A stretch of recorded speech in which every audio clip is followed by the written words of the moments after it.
बिस्मिल्लाहिर्रहमानिर्रहीम। अस्सलाम वालेकुम। Welcome to my YouTube channels viewers.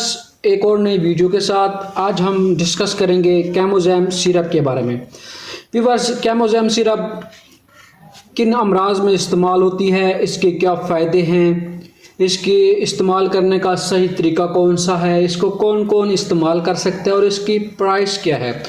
तो व्यूअर्स, ऐसे लोग जिनके मैदे में बेचैनी सी रहती हो, खिंचाव रहता हो, भूख ना लगती हो, जिसका हाजमा ख़राब रहता हो, तो वो लोग कैमोज़ैम सिरप को बग़ैर किसी परेशानी के इस्तेमाल कर सकते हैं। ऐसे लोग जो खाना खाने के बाद ख़ुद को एक बोझल सा महसूस करते हैं, वो लोग इसको इस्तेमाल कर सकते हैं।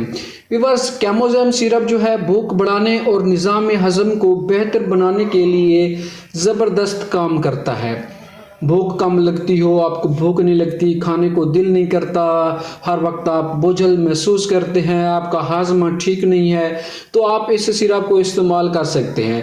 इसकी जो अमूमी खुराक है वो 2 से 3 चम्मच दिन में 3 मरतबा खाने के साथ इस्तेमाल कर सकते हैं। इसको एक होता है खाने से पहले, दूसरा होता है खाने के बाद। आप इसको खाने के साथ इस्तेमाल कर सकते हैं। तो व्यूअर्स, अगर इसकी प्राइस की बात करें तो 105 रुपये में ये आपको हर अच्छे मेडिकल स्टोर या फार्मेसी से बआसानी मिल जाएगा। ये कैमोज़ैम सिरप एंजाइम विटामिन कंपाउंड पर मुश्तमिल है। इसका फार्मूला ऐसे लोग जो किसी भी किस्म की मैदे की प्रॉब्लम में हैं, यानी कि ग़िज़ा हज़म नहीं होती या भूख नहीं लगती या ग़िज़ा खाने के बाद ख़ुद को बोझल महसूस करते हैं, सीने में एक बोझ महसूस होता है, तो वो लोग इसको इस्तेमाल कर सकते हैं। कैमोज़ैम के इस्तेमाल से आप लोगों का ये मसला हल हो जाएगा इंशाअल्लाह ताला। उम्मीद करता हूँ ये वीडियो आपको पसंद आई होगी। अगर पसंद आई है तो हमारे यूट्यूब चैनल को लाजमी सब्सक्राइब कर दें।